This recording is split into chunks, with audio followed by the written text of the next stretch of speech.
सभी द्वारका वासियों को सुख दिया।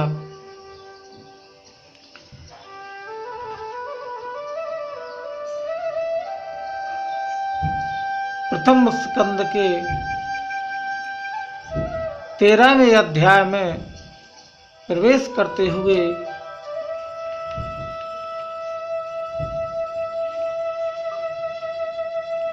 बालक परीक्षित के जन्म पर युधिष्ठिर की प्रसन्नता एवं धृतराष्ट्र व गांधारी का वनगमन।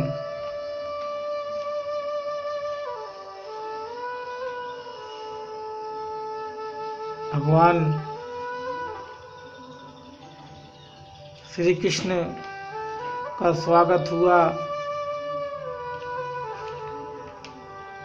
भगवान श्री कृष्ण अपने ही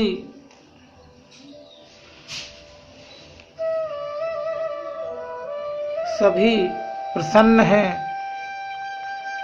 भगवान के दर्शन पाकर भगवान के भोजन की तैयारी लग रही है। अर्जुन रथ हाँक कर आए, थक गए हैं, शयनयान में विश्राम कर रहे हैं। भगवान के बिहारी का समय हो गया। भगवान कहते हैं हमारे यहाँ जो भी आता है वह अतिथि देवो हो, भगवान के समान है। भोजन करने के लिए जैसे आचमन करते हैं, उन्हें याद आया कि अर्जुन है मेरे सखा, मेरे मित्र। कहते हैं जामवंती से आप जाइए और लवा कर लाइए। जामवंती जैसे ही जाती हैं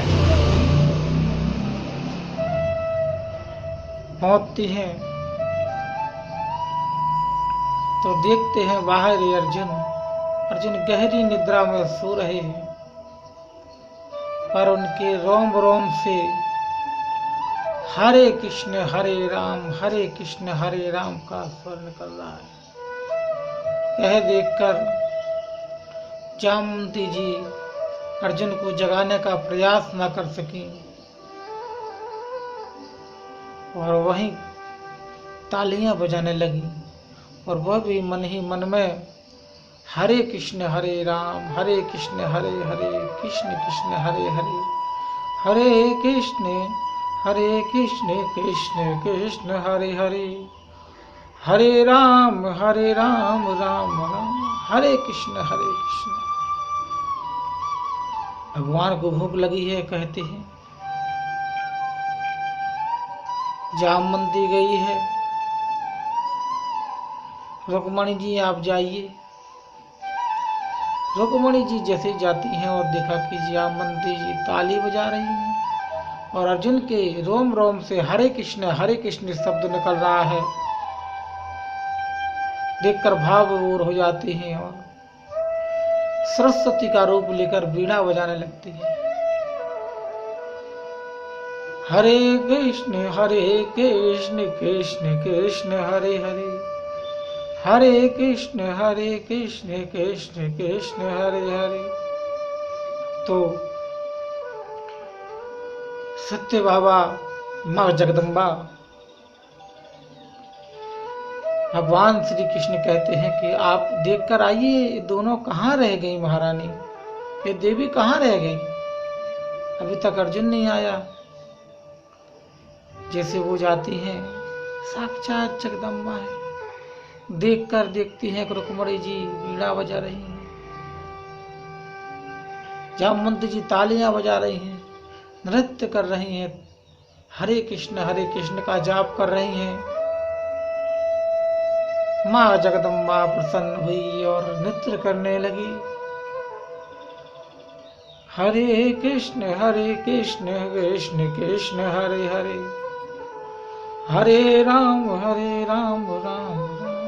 भगवान को तेज भूख लगी है, प्रसाद पाना है, 56 भोग लगा हुआ है।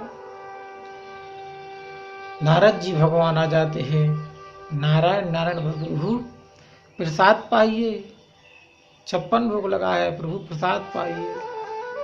भगवान श्री कृष्ण कहते हैं कि हमारे घर में अतिथि आए हैं, तो अतिथि देवो हो, भगवान के रूप के समान होते हैं। तीनों देवियां गई हैं लवाने के लिए, लेकिन कोई संदेशा नहीं आया। भूख भी मुझे जोर की लग रही है। नारद जी आप ही देखिए क्या माजरा है।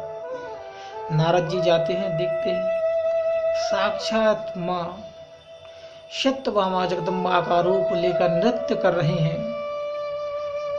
जामवंत जी तालियां बजा रहे हैं, नृत्य कर रहे हैं। रुक्मणी जी बीड़ा बजा रही हैं, नृत्य कर रहे हैं।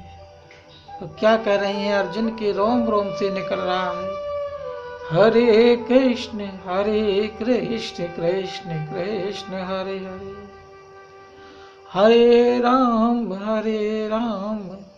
हरे कृष्ण कृष्ण कृष्ण हरे हरे, हरे कृष्ण कृष्ण नृत्य हुआ। नारद जी तो कुछ न कह पाए और अपने वीणा को बजाने लगे। नारद जी भी हरे कृष्ण में मंत्रमुग्ध हो गए। ऐसे कृष्ण भगवान के कहते हैं राम से बड़ा राम का नाम। भगवान कृष्ण के नाम में इतनी ताकत है, इतनी ताकत है कि साक्षात जगदम्बा भी कुछ ना कर पाई, अर्जुन को जगा नहीं पाई। अब भगवान प्रभु परमात्मा स्वयं देखते हैं और कहते हैं, उस दृश्य को देखकर भगवान खुद अचंभित रह गए। जिन जिन को हमने पहुंचाया सभी नृत्य कर रहे हैं, करतल ध्वनि के साथ वीणा बजा रहे हैं। अर्जुन के रोम रोम से हरे कृष्ण हरे कृष्ण निकल रहा है, हरे कृष्ण। भगवान भाव विभोर हो गए, अर्जुन के पैरों की तरफ बैठ गए, उसके चरण दबाने लगे।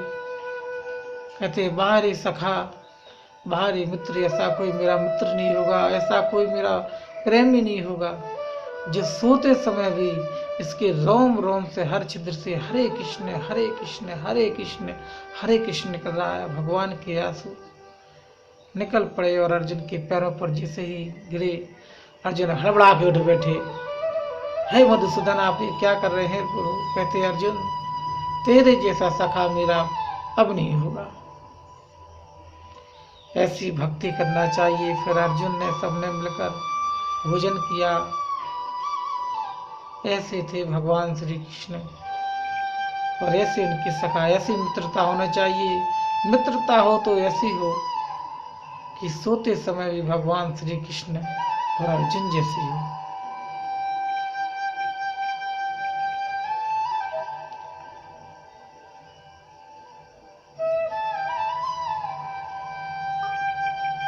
हरे कृष्ण कृष्ण कृष्ण हरे हरे, हरे राम हरे।